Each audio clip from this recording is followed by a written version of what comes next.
کہ پیسہ جب ہمارے پاس آ جاتا تھا تو ہم خوش ہو جاتے تھے، اور جب پیسہ چلا جاتا تھا تو ہم پھر غم میں آ جاتے تھے کہ پیسہ کیسے کمایا جائے۔ اور آج ہم بھی یہی کر رہے ہیں کہ پیسہ ہو چاہے جیسا ہو، کسی طریقے سے کمایا جائے۔ دو ذہن انسانوں نے بہت غلط بنائے ہیں، ایک کہ پیسہ آ جائے، ہم سب کچھ کر سکتے ہیں پیسے سے۔ اللہ ذہن دیتا ہے کہ پیسے سے کچھ نہیں کر سکتے، عزت پیسے سے نہیں خرید سکتے، شہرت پیسے سے نہیں خرید سکتے۔ اللہ فرماتا ہے وَتُعِزُّ مَن تَشَاءُ وَتُذِلُّ مَن تَشَاءُ، جسے میں چاہتا ہوں اسے عزت عطا فرماتا ہوں۔ تمہارا پیسہ دنیا میں ہی تمہارے کام آئے گا، مر کے جاؤ گے تو پیسے کو ساتھ میں نہیں لے جاؤ گے، اور اگر پیسہ کماتے ہو اور اللہ کی بارگاہ میں خرچ کرتے ہو تو یہی پیسہ کل تمہارے لیے ذریعہ نجات بنے گا اور تمہاری بخشش کا ذریعہ بنے گا۔ لیکن پیسہ کما کے اگر اللہ کی بارگاہ میں تم نہیں خرچ کرو گے تو یہی پیسہ جہنم میں تمہیں لے جائے گا، سانپ اور بچھوؤں کی شکل میں تمہارے گلے میں ڈال دیا جائے گا۔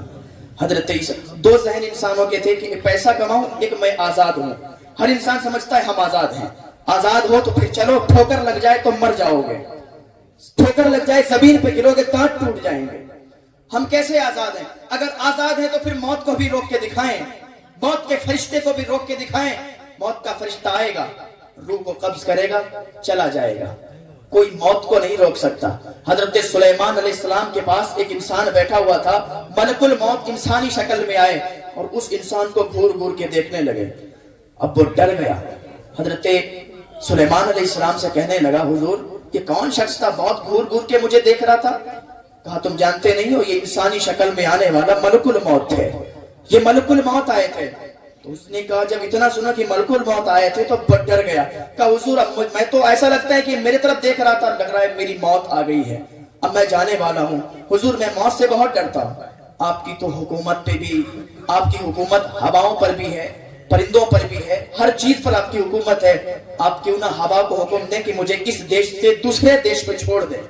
حضرت سلیمان علیہ السلام نے فرمایا کیا تو بے وقوف ہے، کیا تجھے پتہ نہیں ہے موت جہاں ہوگی، جہاں لکھی ہوگی وہیں آ جائے گی، تو چاہے اس دیش میں رہے چاہے دوسرے دیش میں چلا جائے۔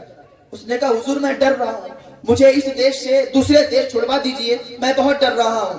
حضرت سلیمان علیہ السلام نے کہا کوئی بات نہیں ہے، ہوا کو حکم دیا، ہوا نے اٹھایا اس کو اور دوسرے دیش چھوڑا، اور جیسے ہی دوسرے دیش میں وہ بندہ پہنچا ملک الموت پہنچ گئے اور اس کی روح کو قبض کر لیا اور وہ مر گیا۔ تو پتہ چلا جب موت لکھی ہوگی تبھی بندہ مرے گا۔ تو حضرت عیسیٰ علیہ السلام نے جب ان سے پوچھا تو اس نے کہا ہم دنیا کماتے تھے، حرام کمائی کرتے تھے، حرام کے ذریعے سے پیسہ کماتے تھے اور بے انتہا خرچ کیا کرتے تھے، کبھی دین کے کام میں نہیں خرچ کیا کرتے تھے، اسی لیے اللہ کا یہ عذاب آیا گیا کہ اللہ نے ہمیں حاویہ میں پھینک دیا گیا۔ حضرت عیسیٰ علیہ السلام فرماتے یہ حاویہ کیا ہے؟ کہا حضور سجین ہے۔ کہا یہ سجین کیا ہے؟ کہا حضور یہ ایسی جگہ ہے کہ جہاں ہم تمام روحوں کو اس ٹائم ڈال دیا گیا ہے، اور اس کے اندر جو آگ ہے، آگ وہ ساتوں زمین اور ساتوں آسمان سے بڑی ہے۔ حضور ابھی سب لوگ آگ میں ہیں، اور میں اکیلا اس لیے بول رہا ہوں کیونکہ سب کے منہ میں آگ کی لگامیں لگی ہوئی ہیں اور ہمارے منہ میں آگ کی لگام نہیں ہے، اس لیے میں بول رہا ہوں۔ حضرت عیسیٰ علیہ السلام نے فرمایا تیرے منہ میں لگام کیوں نہیں ہے؟ کہا حضور میں کچھ غلط نہیں کیا کرتا تھا، میں تو بس ان کا ساتھ دیا کرتا تھا، میں ان کے ساتھ میں رہا کرتا تھا، یہ چوری کرتے تھے، یہ دغا کرتے تھے، یہ فریب کرتے تھے، یہ پیسہ کماتے تھے، لیکن میں ان کا ساتھ دیا کرتا تھا، میں کبھی کرا نہیں کرتا تھا۔ تو حضرت عیسیٰ علیہ السلام نے فرمایا کہ تم سب پر اللہ کے عذاب کا کوڑا ہے۔ تو وہ عیسیٰ علیہ السلام کی قوم، حضرت ہود علیہ السلام کی قوم، ابن کثیر نے لکھا ہے کہ جن کے بچے بھی 300 سال کے بعد بالغ ہوا کرتے تھے، اتنے بڑے وہ لوگ 30 40 فٹ کے ہوا کرتے تھے، انہیں بہت گھمنڈ تھا، بہت غرور تھا کہ مجھ سے بڑا کوئی نہیں، مجھ سے زیادہ طاقتور کوئی نہیں۔ نہ جانے کتنے لوگ آئے جنہوں نے یہ دعوے کیے کہ مجھ سے بڑا کوئی نہیں، مجھ سے طاقتور کوئی نہیں، ملے خاک میں گئے نشاں کیسے کیسے، زمین کھا گئی نوجواں کیسے کیسے، یہی تجھ کو دھن ہے رہے سب سے اعلیٰ، وہ زینت نرالی ہو فیشن نرالا، جیا کرتا ہے کیا یوں ہی جینے والا۔ بڑے بڑے لوگ آئے دعوے کیے کہ مجھ سے بڑا کوئی نہیں، لیکن اللہ کے عذاب نے ان کو پکڑ لیا۔ ان بطشا ربک لشدید، اللہ کے عذاب سے کوئی بچ نہیں سکتا۔ اللہ کا عذاب جب آتا ہے تو کوئی چھٹا نہیں سکتا. ویسے اللہ بڑا رحیم ہے, بڑا کریم ہے, ہم سب پر رحم فرمانے والا ہے, کرم کرنے والا ہے, لیکن جب وہ پکڑتا ہے تو پھر چھٹا بھی نہیں کوئی پاتا. حضرت ہود علیہ السلام کی قوم کو بڑا تکبر تھا کہ ہم سے بڑا کوئی نہیں, ہم سے اچھا کوئی نہیں. حضرت ہود علیہ السلام ان کے پاس گئے, کلمے کی دعوت دی, پڑھو لا الہ الا اللہ, اللہ کے سوا کوئی معبود نہیں. انہوں نے کہا مجھ سے بڑا کون ہے, یہ اللہ کون ہے, میں کسی کو نہیں مانتا. جب انہوں نے اتنا کہا تو ان پر اللہ تعالیٰ نے ایسا قحط نازل فرمایا کہ ایسا قحط آیا کہ سوکھا پڑ گیا. جنہوں نے بکریوں کو کھایا, جانوروں کو کھانا شروع کیا, چوہے بلی تک کو نہیں چھوڑا, پتوں کو کھا گئے. آخر میں یہ حضرت ہود علیہ السلام کے پاس آئے اور آ کے کہنے لگے حضور ہم دعا کرتے ہیں اپنے اللہ کی بارگاہ میں, آپ دعا کریں کہ اب ہمیں معافی دے دے اور ہم پر بارش نازل فرمائے.